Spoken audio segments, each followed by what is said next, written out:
اللہ تعالیٰ نے جتنی بھی عبادات مسلمانوں پر فرض کی ہیں وہ عبادات ایک تو اللہ تعالیٰ کی رضا کا بہت بڑا سبب بنتی ہیں، اور دوسرا اس کا اہم نتیجہ یہ نکلتا ہے کہ وہ مسلمان کی تربیت بھی کرتی ہیں۔ نماز ہو، روزہ ہو، حج ہو، زکوٰۃ ہو، آپ ان تمام عبادات کو کھول کر دیکھ لیں، یہ انسان کو تربیت کے مرحلے سے گزارتی ہیں، اور انسان ان عبادات کو صحیح طور پر جب بجا لاتا ہے، عملاً جب ان عبادات کو اخلاص کے ساتھ وہ ادا کرتا ہے تو اس کی ایک بہترین تربیت ہوتی ہے۔ الحمدللہ اللہ تعالیٰ نے ہمیں رمضان المبارک عطا کیا ہے اور اس کے روزے فرض کیے ہیں، تو ارشاد فرمایا کہ یا ایھا الذین آمنوا کتب علیکم الصیام کما کتب علی الذین من قبلکم، اے ایمان والو تم پر روزے فرض کیے گئے ہیں جیسا کہ تم سے پہلے لوگوں پر فرض کیے گئے تھے، اور مقصد کیا ہے؟ لعلکم تتقون، تاکہ تم پرہیزگار ہو جاؤ، تمہیں تقوی نصیب ہو جائے۔ روزہ بہت بڑی تربیت کرتا ہے انسان کی۔ روزہ انسان کو مجاہدے کی تربیت دیتا ہے۔ انسان، مجاہدے کا مطلب ہوتا ہے مشقت کرنا اپنے نفس کے خلاف۔ تو رمضان المبارک میں آپ دیکھ لیں، ہم بہت سارے کام اپنی طبیعت کے خلاف کرتے ہیں، تو رمضان اور روزہ یہ ہماری تربیت کرتا ہے۔ کہاں لوگ اٹھتے ہیں سحری کے وقت؟ کہاں وہ وقت ہوتا ہے جاگنے کا، بیدار ہونے کا؟ اور آج جس معاشرے میں ہم ہیں، اس معاشرے میں تو وہی ٹائم اللہ ماشاء اللہ لوگوں کے سونے کا تھا، معاذ اللہ۔ لیکن حکم دیا، ارشاد فرمایا کہ تمہیں سحری کو اٹھ کے کھانا کھانا ہے۔ وہ کریم ہے نا، بے نیاز ہے، چاہتا تو یہ حکم فجر کے فوراً بعد بھی رکھا جا سکتا تھا۔ فجر کا وقت طلوع ہونے سے پہلے تمہیں سحری کھانی ہے، یہ خلاف طبیعت ہے، اور ظاہر ہے جس کو کھانا ہے اسے کچھ وقت پہلے اٹھنا ہے، اس کی تیاری بھی تو کرنی ہے، پہلے بنانا ہے تو ہی کھانا ہے۔ تو انسان پر اگرچہ یہ مشکل تھا، لیکن اس سے کہا گیا کہ اس مشقت کو برداشت کر، لعلکم تتقون، تاکہ تم پرہیزگار ہو جاؤ۔ روزہ جس مشقت سے ہمیں گزارتا ہے، ہمیں پرہیزگاری نصیب ہوتی ہے۔ اور آپ دیکھیے کہ روزہ بہت بڑا مراقبہ ہے۔ کس بات کا مراقبہ؟ اللہ تعالیٰ کے حاضر و ناظر ہونے کا مراقبہ۔ آپ اکیلے ہیں گھر میں، کوئی آپ کو نہیں دیکھ رہا، فریزر کے اندر سارا کھانا موجود ہے، آپ اطمینان سے کھانا کھا سکتے ہیں، لیکن نہیں کھاتے۔ کیوں نہیں کھاتے؟ کہ میں نے روزہ رکھا ہوا ہے۔ تو روزہ یہ تربیت کرتا ہے، مجاہدہ کراتا ہے کہ اللہ مجھے دیکھ رہا ہے۔ اگر یہ مشق پک جائے نا باقی 11 مہینوں میں بھی، تو تنہائیاں پاک ہو جائیں گی، ساری مزاج پاک ہو جائے گا۔ جس طرح اگر صبح سحری میں اٹھنا پک جائے تو فجر کیا تہجد کی مضبوطی بھی نصیب ہوگی۔ یہ ایک مشقت اور ایک تربیت روزے نے ہماری کی۔ اور میں آپ سے عرض کروں،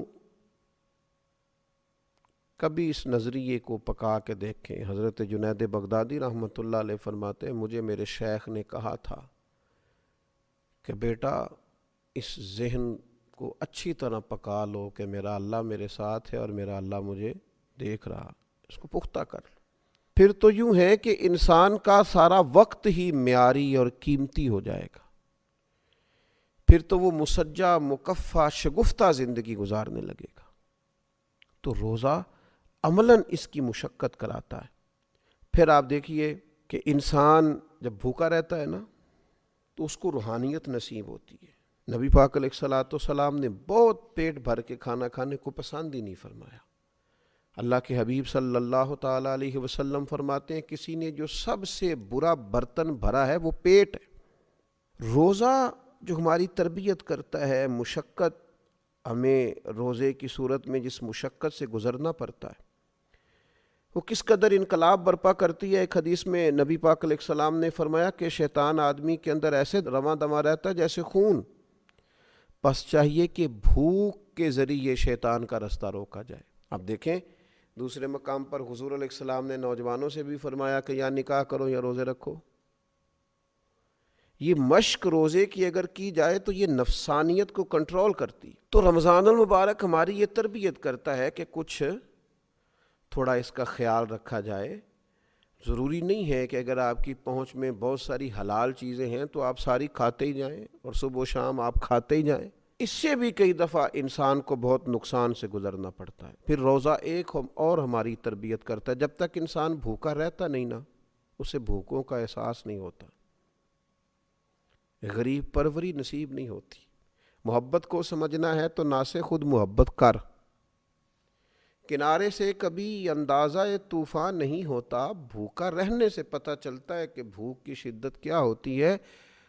بہت زیادہ کھانے رکھنے والے، بہت زیادہ مال رکھنے والے، بہت زیادہ وسعت رکھنے والے اندازہ کریں کہ ان کو پتہ ہے کہ ابھی افطار ہو جائے گا، تو پھر بھی کچھ نہ کچھ اپنی خواہشات کے خلاف انہیں مشقت کرنا پڑتی ہے۔ تو اس شخص کے دکھ کا بھی تو اندازہ کریں جس کے پاس کھانا موجود ہی نہیں ہے، اسے بھوک ہی بھوک کاٹنی۔ تو یہ روزہ ہماری تربیت کرتا ہے۔ اور پھر جس طرح روزے میں ہم نے کھانے پینے سے رکنا ہے نا، اسی طرح گناہوں سے بھی رکنا ہے، اس لیے کہ روزہ حصول تقویٰ کے لیے ہے۔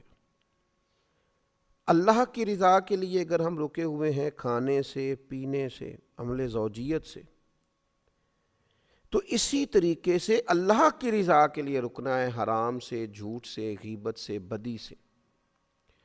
نبی پاک صلی اللہ تعالیٰ علیہ وسلم نے فرمایا جس آدمی نے جھوٹ بولنا اور جھوٹ پر عمل کرنا نہ چھوڑا تو اللہ تعالیٰ کو اس کے کھانے پینے چھوڑنے کی کوئی حاجت ہی نہیں ہے۔ تو عملی تربیت رمضان المبارک ہماری کر رہا ہے کہ جس طرح ہم پرہیز کر رہے ہیں۔ میں نے خود دیکھا بعض لوگوں کو جن کی طبیعت بڑی تیز ہے، بڑی جلدی جھگڑا کرتے ہیں، لیکن رمضان المبارک میں اگر کسی نے سخت بات بھی کر دی تو اس نے کہا جا یار میں نے روزہ رکھا ہوا ہے۔ تو آپ اس بات کو سمجھیں کہ جس رب کی رضا کے لیے آپ نے روزہ رکھا ہوا ہے نا، اسی مالک کی رضا کے لیے آپ جھگڑا چھوڑ بھی دیں، آپ درگزر کا مزاج بھی پیدا کریں، یہ والا روزہ بھی تو کبھی رکھے نا۔ اور پھر روزہ ہمارا قرآن مجید سے رشتہ بڑا مضبوط کرتا ہے۔ آپ دیکھیے جتنا موسم بہار رمضان میں ہوتا ہے نا، تلاوت قرآن مجید کا مشق ہو رہی ہے، قرآن مجید یاد کیا جا رہا ہے، سنایا جا رہا ہے، مسلمانوں کی بڑی تعداد، بہت بڑی تعداد ذوق شوق سے تراویح میں کھڑی ہے، قرآن مجید سن رہی ہے، گھروں میں تلاوت قرآن مجید ہو رہی ہے۔ تو روزہ تربیت کر رہا ہے کہ قرآن پاک سے جڑ جاؤ، اس کے حلال کو حلال سمجھو، اس کے حرام کو حرام سمجھو، قرآن مجید کے قاعدوں اور ضابطوں کے مطابق اپنی زندگی کو ترتیب دینا شروع کرو۔ پھر جب ہم آگے بڑھتے ہیں تو رمضان المبارک ہمیں پابندی اوقات کا بڑا درس دیتا ہے۔